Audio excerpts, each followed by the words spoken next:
Conasatá sibh YouTubers GAEILGE CODASGAEILGE anseo agus mar dúirs sa tedal Cuir na Leanaí chola Tá sé gimmert Grand Theft Auto.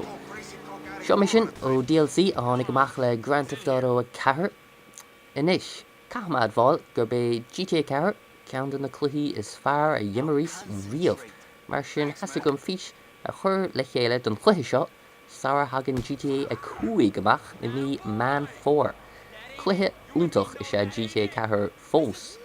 Chothaigh Rockstar cathair atá beo agus lán de rudaí le feiscint i GTA 4. Agus sin éon fá nóir stoppas an immert go dtí go raibh ciad fáin giad do gachmhud díonta gom.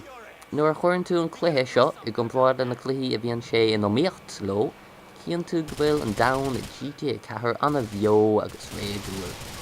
Thiach ar Saints Row 3 mar shampla cé go cluiche má go leor sé. Ní léonúd simúil mar gheall ar an gcathair féin nó na scíalta á ann, ag tá sé leadrannach go leor agus folamh mar cluiche. Anois, gan dabhairt, beidh cluiche eile Saints Row ag teacht amach Sarah hagan GTA 5 amach, agus seo plán atá ag forbarthirí agus shuiilseoirí Saints Row. Plán má sé mar is stoch go dtigann siad go mbeidh sé anheacair dóibh cluichí Saints Row i dhéal. Sarah ar tréis a hagan GTA 5 amach. Tá siad chun airgid díanamh ar Saints Row 4 go tapig, Sarah hagan cluiche cosúil leis ach atá bhad níos fearr amach. Mar ó cad atá feice gom le Saints Row 4 ní dhéachann sé róbá in éachar agus tháina graphics mar chéanna mar Saints Row 3.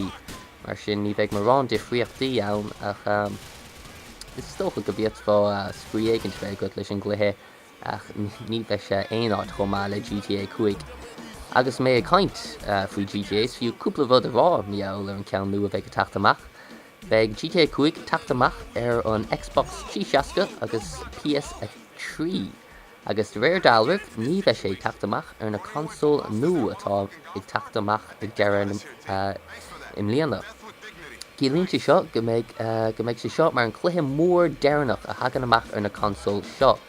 Mar sin ní bheidh na graphics róí a friúil ó na graphics atá tú fiachant ar inis agus scáileán seo GTA ar an PC, ach beidh an domhan féin a bhfad níos mó agus is ar cósta hir America a bheith tú ar nós i GTA San Andreas ar an PS2.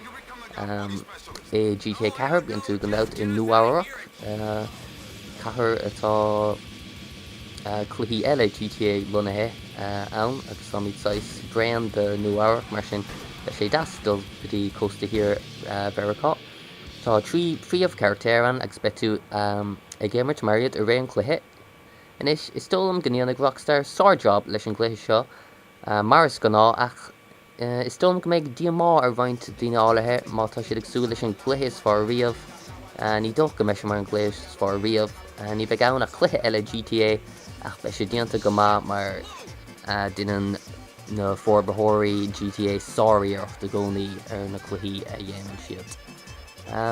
Well, mar sin é deireadh fís seo bhí triblóid gom leis an ceart seo ach ar deireadh fuair samachí leis an Ferrari dearg agus seo mission bhuiine starna bheits an mission seo mar thugtar chanceid golfa immert agus bhí sé 6 difriúil an gná missions a dhéanann tú.